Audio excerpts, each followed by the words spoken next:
بسم اللہ الرحمن الرحیم۔ السلام علیکم۔ دادا پوتا شو کے ساتھ آپ کی خدمت میں حاضر اور یہ ہمارا اکانومی کا پروگرام ہے۔ ہم اس کے اندر اکانومی ڈسکس کرتے ہیں یا وہ سیاسی واقعات کا حوالہ دیتے ہیں جو کہ معیشت کے اوپر اثر انداز ہو رہے ہوتے ہیں۔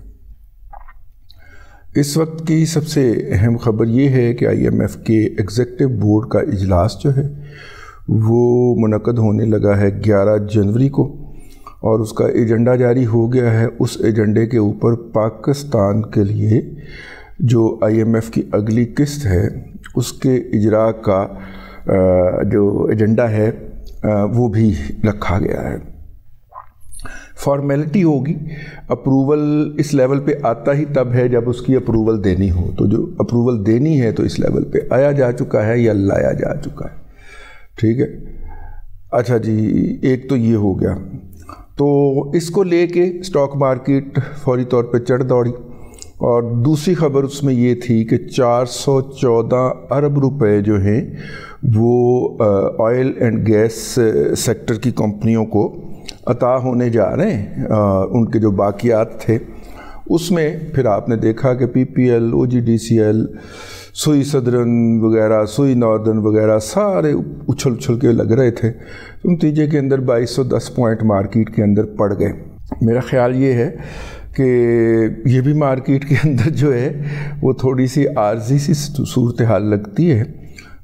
اس کی وجہ یہ ہے کہ ابھی 3 بلکہ کل سے ہی 2 سے ہی آج نئے سال کا پہلا دن تھا، 2 جنوری سے ہی عدالتوں میں PTI کو ریلیف ملنا شروع ہو جائے گا، اور اس ریلیف ملنے کے نتیجے کے اندر مارکیٹ پھر نیچے کو ڈم کر کے گر پڑے گی۔ تو اس لیے یہ جو اپ اینڈ ڈاؤن ہے یہ 8 فروری تک لگا رہے گا۔ اس کے اندر آپ نے اپنے لیے اچھے لیولز کے اوپر مختلف شیئر جو ہے وہ چوز کرنے ہیں، اور یہ مارکیٹ آپ کو یہ اپرچونٹی فراہم کرے گی کہ آپ اپنی مرضی کا شیئر جو ہے وہ پک کر سکیں۔ 59,000 سے آ کے مارکیٹ نے دوبارہ اوپر کا سفر شروع کیا ہے، تو اس لیے اب مارکیٹ جو ہے وہ ہو سکتا ہے کہ پچھلے ہائی یعنی کہ 67,300 تھا میرا خیال، یا 400 تھا، اس سے اوپر جائے، اور یہ چمتکار جو ہے یہ فروری تک بھی ہو سکتا ہے اور مارچ تک بھی ہو سکتا ہے، لیکن ہو سکتا ہے جو لوگ 77,000 78,000 کی 75,000 کی 74,000 کی باتیں کر رہے ہیں، ہو سکتا ہے کہ اسی دھچکے میں ہو جائے، ہو سکتا ہے نہ بھی ہو ٹھیک ہے نا، لیکن مجھے پتہ نہیں کیوں لگتا ہے کہ اب مارکیٹ اوپر جائے گی، لیکن تھوڑا سا اس کے اندر زگ زیگ کرتے ہوئے جائے گی۔ یہ تو اس کا انڈیکیٹر ہو گیا۔ روپے نے اپنے آپ کو مینٹین کیا ہے اوور ویک لیول کے اوپر، جو لاسٹ ویک کے اوپر کلوزنگ تھی 15-20 پیسے اوپر 15-20 پیسے نیچے، کوئی بڑی موومنٹ اس کے اندر نہیں ہے۔ جو نیگیٹو خبر تھی وہ یہ تھی کہ دسمبر کی افراط زر جو ہے وہ 30% کے اوپر رہی ہے، تقریباً 29.7% کے اوپر رہی ہے، تو 29.7% جو ہے وہ کافی وہ والا لیول ہے، خوفناک لیول ہے، ٹھیک ہے۔ افراط زر اتنی زیادہ نہیں ہونی چاہیے۔ سردیوں کا ڈیوریشن ہمارے ہاں سٹرونگ ہوتا ہے، وہ کیا کہنا چاہیے اس کو، مختصر ہوتا ہے، اور ایک ساری سردیوں کی جو سبزیاں ہوتی ہیں وہ اس لیول کے اوپر آتی ہیں، تو کچھ سبزیاں جو ہیں جن کے اندر پیاز ہے، آلو ہیں، یہ بھی ہماری افراط زر کی باسکٹ کے اندر شامل ہیں، تو سردیوں میں افراط زر تھوڑا سا نیچے آیا کرتا ہے کیلکولیشنز میں، لیکن وہ اگر اس دفعہ نہیں آ رہا تو پھر جب افراط زر بڑھنے کے دن ہوں گے اپریل مئی کے اندر، تب کی صورتحال ہوگی، تو وہ سوچ کے ذرا تھوڑا سا خوف آنا شروع ہوا ہے کہ یہ 30+ بھی جا سکتی ہے افراط زر۔ اس کے بعد جی عمان نے اپنا جو آئندہ بجٹ سازی کا عمل شروع کیا ہے، اس کے اندر انہوں نے اپنی تیل کی قیمت جو ہے وہ لگائی ہے $60 فی بیرل کے اوپر، انہوں نے تیل کی قیمت لگائی ہے، اور اس کے علاوہ SIFC جو ہے اسپیشل انیشیٹو فیسیلیٹیشن جو سینٹر کہنا چاہیے، کونسل کہنا چاہیے، انہوں نے سعودی عرب سے پوچھوایا ہے کہ کیا ارامکو نے جو پاکستان کے اندر ریفائنری لگانا ہے کیا اس کے اندر آپ ابھی تک انٹرسٹڈ ہیں یا نہیں ہیں، تاکہ ہم آپ کی سہولت کاری کریں اور آپ یہ کام کر پائیں۔ یہ ایک خبر ہے آج میڈیا کے اوپر چھپی ہے، تو میں نے کہا وہ آپ کی خدمت میں عرض کر دی جائے۔ تو یہ تھیں اب تک کی خبریں۔ اب چلتے ہیں فیڈ بیک کی طرف۔ وہ فیڈ بیک کے جو آپ بصری اور صوتی طور پہ ہمیں بھجواتے ہیں، اور لمبی لائن لگی ہوتی ہے اس فیڈ بیک کی، اور ہم اس فیڈ بیک کو آپ کی خدمت میں عرض کرتے ہیں۔ ٹھیک ہو گیا جی۔ آج ہم پڑھنے لگے ہیں 8 دسمبر کا فیڈ بیک، اور اس کے اندر الحمدللہ انہوں نے ہمیں بھیجے کلپ شلپ ہی بھیجے، فیڈ بیک نہیں بھیجا۔ اور یہ بھی ہیں کوئی میاں عامر صاحب، انہوں نے بھی یہی بھجوایا ہے۔ تو چلیے ہم آگے بڑھتے ہیں۔ اور روشن ڈیجیٹل اکاؤنٹ میرا اکاؤنٹ میزان بینک میں ہے، اس کے ذریعے شیئر خریدنے کا طریقہ جو ہے وہ بتائیں۔ یہ احمد رضا صاحب کویت سے ہیں، میں بتا چکا ہوں، ایک زائد مرتبہ بھائی مینیجر صاحب سے مل لیں اور ان سے جا کے اپنا یہ والا ارادے کا اظہار کریں۔ باقی اسلام ہی بھیجی جا رہے ہیں، اللہ خوش رکھے۔ وعلیکم السلام جی۔ آج کا پہلا پیغام۔ السلام علیکم دادا جی، میرا نام ڈاکٹر منیر ہے اور میں آئرلینڈ میں رہتا ہوں۔ میں 2019 میں جب آپ نے راضی نامہ سٹارٹ کیا تھا اس ٹائم سے آپ کا ویلاگ سن رہا ہوں۔ پھر اس کے بعد مجھے دادا پوتا شو کا پتہ چلا جب وہ آڈیو فارم میں آتا تھا وسیم بھائی کے ساتھ، تب میں نے سننا شروع کیا، اور میں بالکل ہی اسٹاک مارکیٹ اور اکنامی اور ان چیزوں کے بارے میں، فائنینشیل مینجمنٹ، ان چیزوں کے بارے میں بالکل ہی لا علم تھا۔ یا تو شاید میری پڑھائی اور جو ہماری پروفیشن ہے ڈاکٹری کا، اس کی وجہ سے بزی تھے، لیکن پھر احساس ہوا کہ یہ بھی سیکھنا ہے۔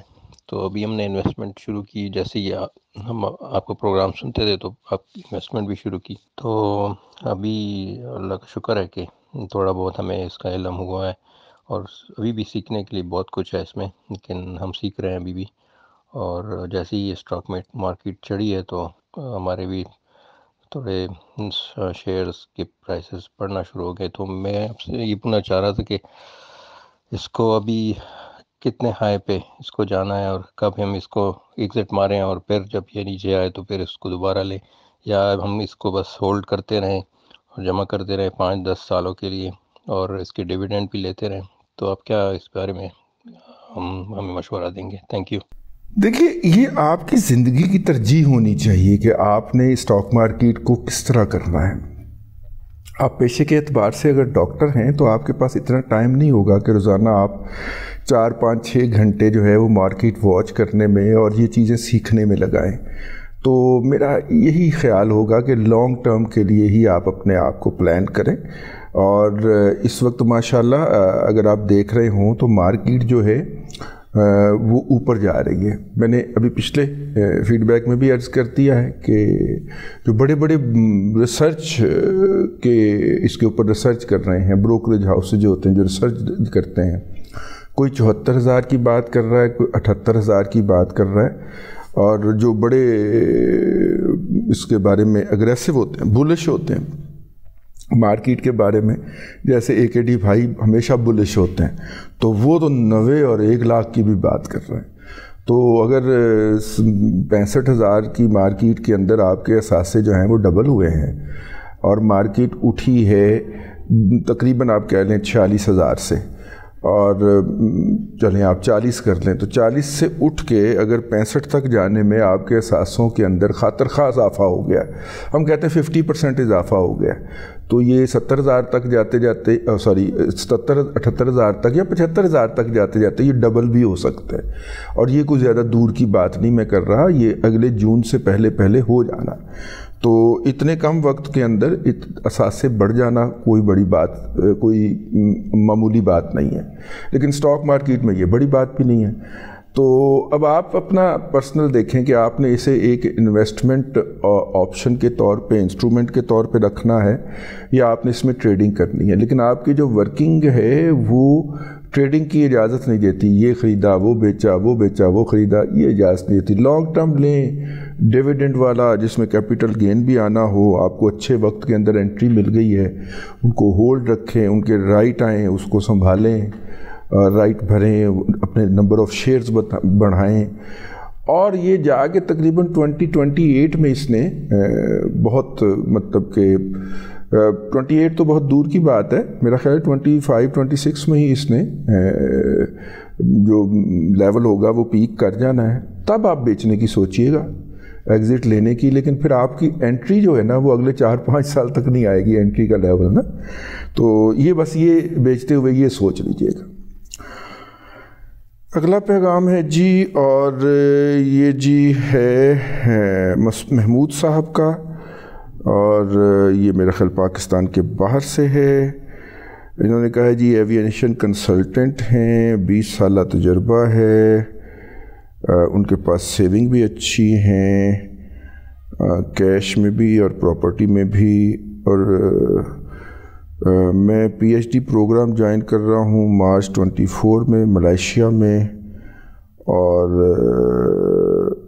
$2000 پر منتھ چاہیے۔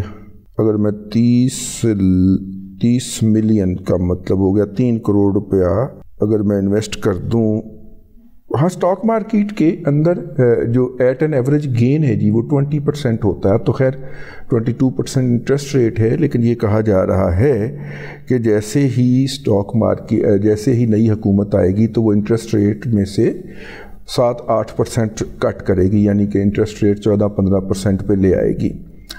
تو ایسی صورت کے اندر جو ہے اسٹاک مارکیٹ کے اندر جو گین ہے وہ 20% بھی ہوتا ہے، 25% بھی ہوتا ہے، 30% بھی ہوتا ہے، ڈیپینڈنگ آپ کا جو شیئر ہے اور وہ آپ نے کس لیول پہ لیا ہوگا۔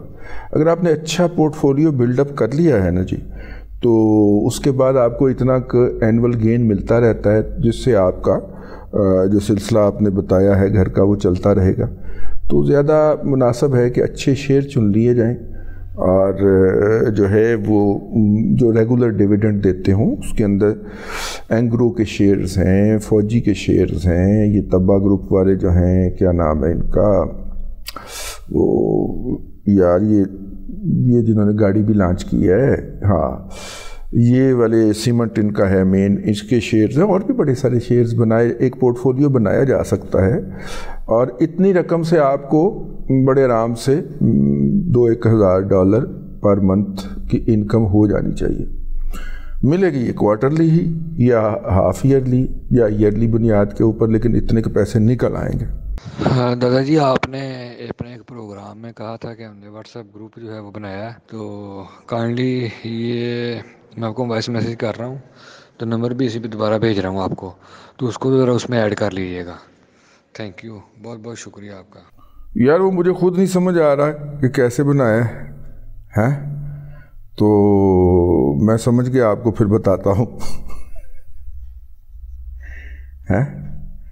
آہو ویسے بھی آج کل بیمار ہوں تو کوشش کرتا رہتا ہوں۔ السلام علیکم، میں فیصل عزیز بات کر رہا ہوں امریکہ سے، اور میں موسٹلی آپ سے سوال کرتا رہتا ہوں اور آپ کے جواب بھی مجھے ملتے رہتے ہیں۔ بس ابھی ایک سوال تھا میرے ذہن میں نے کہا آپ سے پوچھوں، آپ ہی اس کا جواب دے سکتے ہیں۔ ایکچولی میں نے دیکھا ہے انڈیا میں بہت زیادہ ریسرچ پہ کام ہو رہا ہے، اسپیشلی سیمی کنڈکٹر پہ، اور میں نے وہاں پر دیکھا کہ وہاں کی جو بزنس کمیونٹی ہے وہ بہت انویسٹمنٹ کرتی ہے۔ ابھی سیمی کنڈکٹر پہ ٹاٹا گروپ نے بہت بڑی انویسٹمنٹ کی ہے، اور بہت ہی کوئی سنا ہے کہ میں نے بہت بڑا کوئی انسٹیٹیوٹ بنا رہے ہیں وہ اسپیشلی سیمی کنڈکٹر کے اوپر ریسرچ کرنے پہ۔ تو دیکھیں پرائیویٹ سیکٹر ہے اور ٹاٹا گروپ ہے، کوئی گورنمنٹ کا کوئی تعلق نہیں ہے، لیکن وہ انویسٹمنٹ کر رہے ہیں اور ریسرچ بھی کر رہے ہیں اس پہ، اور آئی ہوپ کہ مجھے لگتا ہے کہ 5 سال کے بعد مطلب لیڈ کر رہا ہوگا انڈیا سیمی کنڈکٹر کی فیلڈ پہ۔ تو میرا سوال پہلے یہ تھا کہ پاکستان پہ اس پہ کیا کام ہو رہا ہے، کوئی انفارمیشن ہے آپ کو، کوئی معلومات ہے گورنمنٹ لیول پہ، یا کوئی پرائیویٹ سیکٹر پہ کوئی انویسٹمنٹ کرنا چاہ رہا ہے اس کے اوپر؟ کیونکہ فیوچر میں جو فیلڈ ہے ابھی جس پہ بہت زیادہ مسئلے ہوں گے، بلکہ ہو رہے ہیں ابھی سے ہی، کہ سیمی کنڈکٹر کے اوپر بہت زیادہ زور ہوگا، اور جس کنٹری کا زور، جس کا کنٹرول ہوگا ان چیزوں پہ، وہ لیڈ کریں گے۔ تو مجھے تھا کہ پاکستان کی بزنس کمیونٹی جو ہے وہ کہ انویسٹمنٹ نہیں کرتی تعلیم پہ، ریسرچ پہ، کہ مطلب وہ بھی انسٹیٹیوٹ بنائیں، اتنا کماتے ہیں، اتنا ارن کرتے ہیں پاکستان سے، تو ریسرچ سائٹ پہ کیوں نہیں انویسٹ کرتے؟ چلیں بیریا ٹاؤن کا سنا ہے میں نے کہ بہت زیادہ وہ ارن کرتے ہیں، تو کیوں نہ وہ ایک انسٹیٹیوٹ بنا دیں کینسر پہ، الیکٹرانکس پہ، سیمی کنڈکٹر پہ۔ مجھے پتہ ہے انویسٹمنٹ تو بہت اچھی خاصی ہوگی، لیکن جو یہ انویسٹمنٹ ہوگی اس کا بہت زیادہ فائدہ ہوگا پاکستان کو، اور جو ان پہ تنقید ہوتی ہے کہ بہت کماتے ہیں، ٹیکس نہیں دیتے، شاید وہ بھی کچھ کم ہو جائے۔ نہیں ہوتا جی، پاکستان کے اندر بزنس مین جو ہے ایسا نہیں کرتا۔ اس کے پاس جب پیسے آتے ہیں تو نئی شادی ضرور کرتا ہے، دبئی میں فلیٹ ضرور خریدتا ہے، اور لیکن وہ اس طرح کے کام نہیں کرتا۔ یہاں پہ تو ہمارا بزنس مین جو ہے وہ اپنے ورکر کی کیپیسٹی بڑھانے کے اوپر انویسٹ نہیں کرتا، اور 1 ارب کا پروجیکٹ جو ہے وہ اس وجہ سے فلاپ ہو جاتا ہے۔ 1 ارب کی مشینری، اور ظاہر ہے اگر آپ باقی ساری چیزیں بھی اس میں ایڈ کریں تو وہ کوئی 2-2.5 ارب روپے کا، 60 کے ڈالر پہ بات کر رہا ہوں، اب تو خیر 300 کا ڈالر ہو گیا، سوری، 350 کا ڈالر ہو گیا۔ جب 60 کا ڈالر تھا تو $1 بلین کا پروجیکٹ لگتا ہے اس کے اندر رینیویبل انرجی کے اوپر، لیکن لوکل مارکیٹ سے جو ہے وہ لوگ ہائر کر کے ان کے ذریعے کام چلانے کی کوشش کی جاتی ہے، وہ فلاپ ہو جاتا ہے جی۔ تو وہ بزنس مین صاحب جو ہیں پاکستان کے سب سے بڑے بزنس مین ہیں، اس حوالے سے وہ پروجیکٹ وائنڈ اپ کر کے رکھ دیتے ہیں، کنٹینروں میں بند کر کے اس کو ان انسٹال کرتے ہیں، ڈسمینٹل کرتے ہیں اور دوبارہ پیک کر کے رکھ دیتے ہیں کہ اچھا بھی جب کبھی کوئی موقع ملا تو کریں گے، فی الحال اس کو تو بند کریں نا، یہ لائبلٹی ہم نے کھڑی کر دی ہے۔ انہوں نے ورکر ٹرین نہیں کروائے، میں میاں منشا صاحب کی بات کر رہا ہوں، ٹھیک ہے۔ یہ جو ہے میونسپل سالڈ ویسٹ سے بجلی بنانے کا جو ان کا پروجیکٹ تھا، انہوں نے 2 جگہوں پہ لگایا تھا، ملتان اور چکوال کے اندر، دونوں جگہ پہ وائنڈ اپ کر دیا سر، بندے نہیں ہیں ان کے پاس، اور بندوں کی ٹریننگ کے لیے انہوں نے نہیں کیا۔ حالانکہ بیسٹ ماڈل پاکستان کے اندر اگر کوئی انڈسٹری چلانی ہے تو اس کا بیسٹ ماڈل ہے کہ اس کا CEO آپ کوئی گورا رکھیں، چائنیز رکھیں، اور نیچے جو ہے انٹرنیز کی ایک فوج ظفر موج بھرتی کریں، 2 یا 3 سال کے لیے اس بندے سے معاہدہ کریں، وہ پورا پروجیکٹ چلا کے لائن اپ کر کے، اور پھر وہ جو ٹیم تیار کی ہو اس میں سے جو بھی وہ ٹاپرز ہوں ان کے حوالے کرے اور یہاں سے چلا جائے۔ میرے خیال کے اندر، میرے ذاتی خیال کے اندر یہی ماڈل یہاں پہ کار فرما ہو سکتا ہے، کیونکہ یہاں پہ تعلیم جو ہے وہ اتنی تیزی کے ساتھ اس کے معیار میں اضافہ نہیں ہوا جتنی تیزی کے ساتھ انٹرنیشنل چیلنج بڑھا ہے۔ اچھا یہ نہیں ہے کہ بچوں کے اندر ٹیلنٹ نہیں ہے، جو نئے آ رہے ہیں ان کے اندر ٹیلنٹ ہے، لیکن جب ان کو سکھائی ہی تعلیمی اداروں میں جہالت جائے گی تو وہ کیا کریں گے؟ یہی بچے جب یہاں سے پڑھ کے باہر کی یونیورسٹیوں میں جاتے ہیں، وہاں پہ بہت اچھا پرفارم کرتے ہیں، وہاں پہ ٹاپرز ہوتے ہیں، یا کم از کم ٹاپ 10% میں ضرور آتے ہیں یہی بچے، لیکن جب یہی بچے مقامی یونیورسٹیوں سے پڑھ کے نکلتے ہیں تو ان کا بیڑا ہی غرق ہو گیا ہوتا ہے۔ انڈسٹری کو انہیں جو کچھ وہ سیکھ کے آئے ہیں پہلے 6 مہینے لگ جاتے ہیں ان کو ان لرن کروانے میں، اور پھر اگلے 2 سال لگتے ہیں لرننگ کروانے میں، اور 2.5 سال کی انویسٹمنٹ کے بعد وہ بچہ آرام سے پھر کر کے کہیں اور چلا جاتا ہے، ٹھیک ہے۔ اس لیے پاکستان کا سیٹ تو اس پہ تیار نہیں ہے۔ میں نے آپ کو سب سے بڑے سیٹ کی مثال دے دی ہے۔ ادارے تو دور کی بات ہے، وہ اپنے ہاں انٹرنشپ نہیں دینے کو تیار کسی کو۔ 1-2 ادارے سے میری بات ہوئی ہے، وہ یہ کام کرتے ہیں، اور بڑا سلولی مطلب کہ فریش گریجویٹ انجینئرز ان کر رہے ہیں۔ پاکستان کے اندر شوگر انڈسٹری کیوں آگے نہیں بڑھ سکی؟ انڈر میٹرک ہیں سارے ملوں کے MDs اور CEOs، ٹھیک ہے۔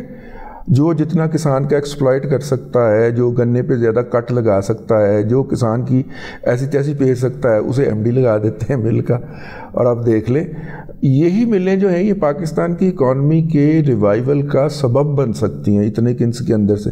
بھائی ان کے اندر سے اگر آپ خارج ہونے والی گیس جو اوزون لیئر کو جا کے ڈپلیٹ کرتی ہے، اگر آپ وہ گیس کولیکشن کا سسٹم ہی لگا لیں اور اس گیس کو ٹھنڈا کر کے آپ ٹرانسپورٹ بھی کر سکتے ہیں، LPG کا وہ بہترین نعم البدل ہو سکتی ہے، اس کو وہیں پہ اپنی فیکٹری میں جلا کے ہی آپ اس کی بجلی بھی بنا سکتے ہیں، لیکن نہیں کرتے۔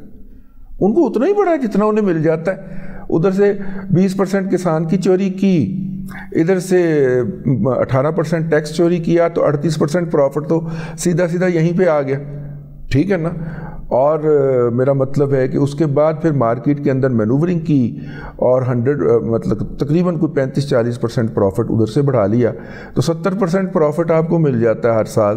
تو کیا ضرورت ہے ویلیو ایڈیشن میں جانے کی؟ تو لگے رہتے ہیں اسی طرح بیٹھے رہتے ہیں. جب ان کو بغیر کسی محنت کے یہ سارا کچھ مل جاتا ہے تو انہیں کیا ضرورت ہے کہ وہ اتنی تگ و دو کریں یا محنت کریں. تاہم گزشتہ دور میں جب کچھ دنوں کے لیے جناب حضرت قبلہ فواد چودھری صاحب جو آج کل پس دیوار زندہ ہیں، جیل میں ہیں، وہ جب سائنس اور ٹیکنالوجی کے وزیر بنے تھے تو وہ اور کرونا کا دور تھا ان دنوں، تو بڑی بڑی چھوڑا کرتے تھے. اس میں انہوں نے سیمی کنڈکٹر کے حوالے سے بھی ایک دفعہ بات کی تھی کہ پاکستان کا کوئی پروجیکٹ چل رہا ہے اور یہ بہت یہ کرے گا وہ کرے گا، لیکن اس کے اندر جو بیشتر اسسٹنس ہے وہ چائنا سے تھی.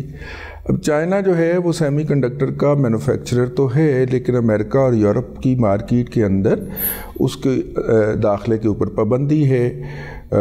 تو اس لیے انڈیا تیزی سے اس کے اوپر انویسٹمنٹ کر رہا ہے نا کہ وہ اس ویکیوم کو فل کر سکے. تو ایسی صورت کے اندر چائنا کے پاس یہی آپشن بنتا ہے یا بچتا ہے کہ وہ پاکستان جیسے کسی ملک کے اوپر ملک کے اندر اس طرح کی فیسلٹی لگائے، انڈسٹری لگائے، لوکل لوگوں کو ٹرین کرے اور وہاں سے وہ ایکسپورٹ ہوں. اور وہ ایکسپورٹ ہوں گے تو یقیناً اس کا ریونیو ہمیں تو پارٹلی ہی ملے گا یا لوگوں کو جاب ملے گی. اصل ملائی تو وہی کھائیں گے جو لگائیں گے. لیکن اس پہ کام ہو رہا ہے جی. ویسے میں آپ کو اتنا بھی مایوس نہیں کرنا چاہ رہا، حکومتی لیول پہ کام جاری ہے. اور منسٹر جو بات کرتا ہے وہ بنیادی طور پہ اس طرح کا کر رہا ہوتا ہے کہ یہ کوئی پروجیکٹ چل رہا ہے اور وہ اس کی تقریر کے اندر وہ والا پوائنٹ بھی ڈال دیا جاتا ہے اور وہ اس کی وضاحت کر دیتا ہے. تو آپ ہمیں فیڈ بیک بھیجتے رہیے، ہم اپنے جوابات آپ کی خدمت میں عرض کرتے رہیں گے. اب تک کے لیے اتنا ہی. اگلے ولاگ کے اندر پھر حاضری ہوگی اگلے دادا پوتا شو کے اندر. اللہ تبارک و تعالیٰ آپ کو آسانیاں عطا کرے اور آسانیاں خلق خدا میں تقسیم کرنے کی توفیق عطا کرے.